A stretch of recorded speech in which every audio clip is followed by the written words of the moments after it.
สบายดีเด้อพี่น้องเด้อเฮ็ดเวียกรวมมาย่อศาลา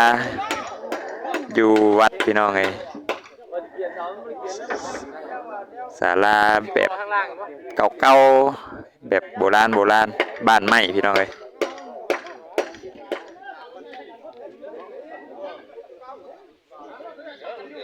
โอ้พี่น้องเอ้ยคือสิ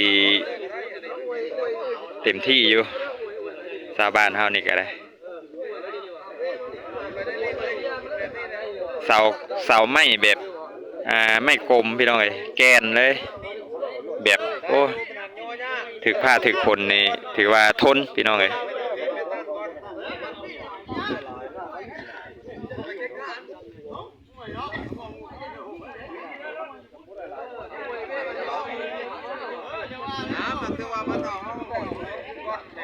โซเล่กันเลยบัดนี้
ยากพี่น้อง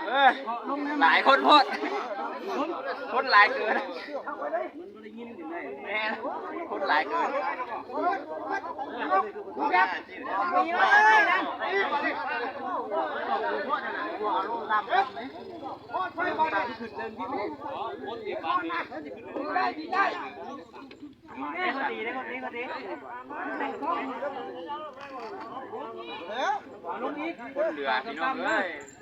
เนี่ยมันยกพ่นขึ้นมาพี่โล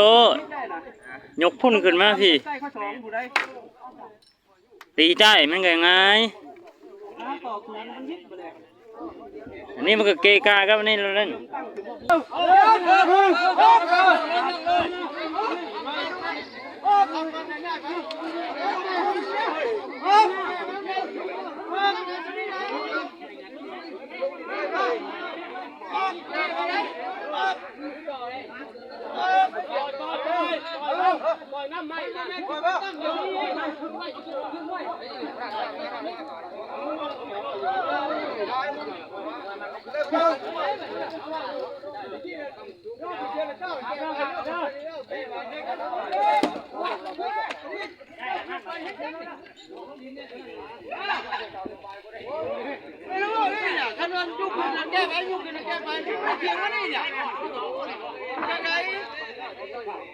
เที่ยวคือตกใจอย่างย่อมากไปยังเฮ้ย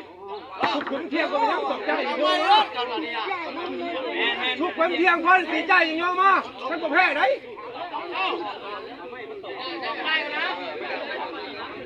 เอาตีใจคนย่อมากตอนนี้เขาจีย่อนี่แล้วมาได้เขายุกจำได้แก้ไปยังไงจับเขาเราสิรุดไปหาเอ้า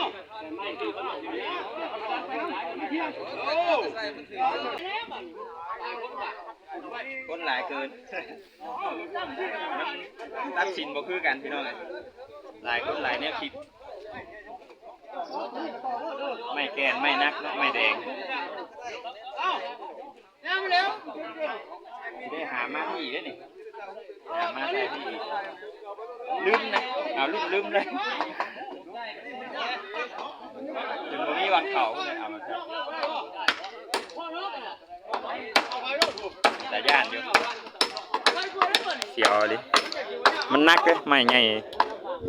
อ๋อขันยกขึ้นวิธีได้ยากแมนอยู่ยกทางนั้นขึ้นมาเจ้าขึ้นมาง่ายมาไปที่แล้วนะเวก็ดีเมื่อกี้เนาะหมุนด้วยกันนั่นยกมานี่เข่าเนี่ยแมนอยู่ต้องยกขึ้นมาเป็นเดี๋ยวนี้จังหวะมันมีแต่ถามขึ้นมาทางนี้แดกขึ้นอย่างเดียวเลยเนาะทางนั้นทางขึ้นมาได้เป็นเห็นหลายคนเด้เป็นเห็นหลายคนแล้วแม่มันมานี่ไม่ได้ยังย่อมาใส่แล้วที่เดียวเลยนี่จะได้ยกมาอีกแมนเฮ็ดลำบากอีกนี่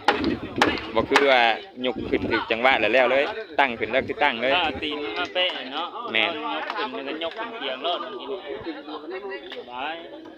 ไม่ได้หลายรอดFC เอ้ย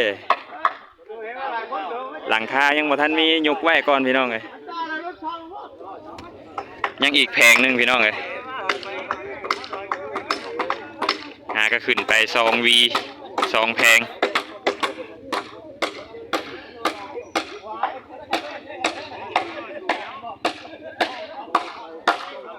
บ้านไม้2ห้องบ้านไม้2ชั้น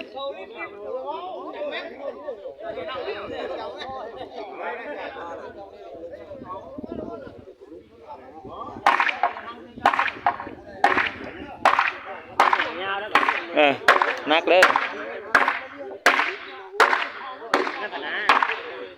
นาตะปูตอกว่าได้อีกตะปูซิป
ให้บักซิปและคอยอยู่ไปทีละหน่อยพี่น้องเอ้ยให้กดคนยางถามใจตกใจมั้ยพกนะ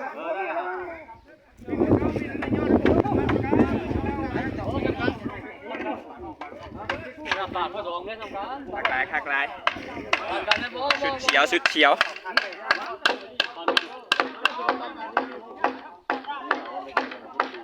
มันนักกะลีเนาะต้นโมเมนต์น้อย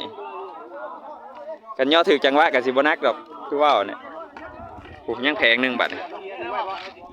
แพงสุดท้ายแพงนี่น้องเอ้ยมีแต่สร้างหลายโพด เหยียบตีนกันดี อ่า เอาบุญฉากมาชงกาแฟกินชงเป็นด้วยให้ชงไงบ่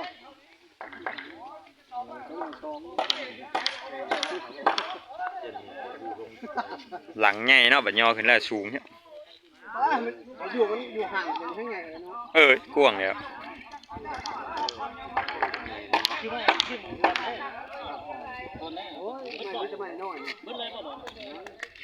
กว้างบ่ธรรมดาบัดยอขึ้นนี่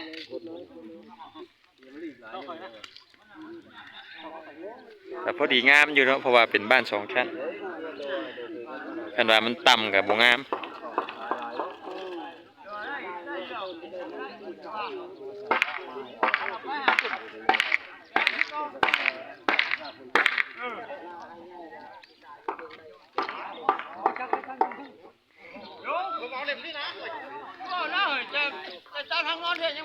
บรรยากาศก็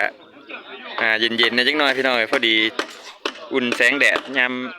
สวยๆจักหน่อยเนาะอากาศนี่ก็บึบร้อนบึบหนาวช่วงแต่เบาๆลงนี่แหละลมก็ได้สมัยนี้ก็บ่ค่อยมีแบบนี้พี่น้องเอ้ยเนาะส่วนหลายเขาสิใช้เสาปูนบ่ค่อยมีไผเฮ็ดบ้านไม้นะไม้บ้านไม้ทั้ง2ชั้นเลยแต่เก่าก็ซื้อเสาปูนมาเฮ็ดชั้นเทิงก็เป็นไม้ชั้นลุ่มเป็นปูนประมาณนี้เนาะอันนี้เฮ็ดแบบเก่าๆแบบดั้งเดิมแต่โบราณของปู่ย่าตายายเพิ่นพาเฮ็ดแต่เก่าเป็นก็บ่ค่อยมีแล้วไม้บัดนี้พี่น้อยกว่าสิหามาได้ไม้ซำนี้ก็โอ้ยยากอยู่หลายคนหลายแนวคิดโซเลกันทะเลาะกันแล้วไป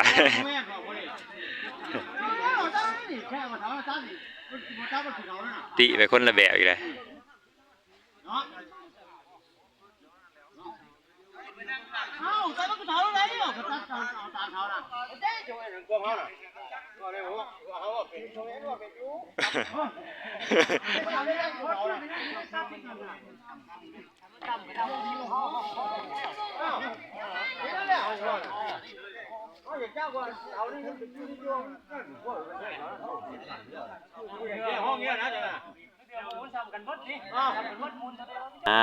ใจเย็นๆแล้วสำหรับคลิปนี้ก็โอเคพี่น้องเนาะก็ถ้าผิดพลาดประการใดก็ขอโทษขออภัยด้วยพี่น้องเด้อ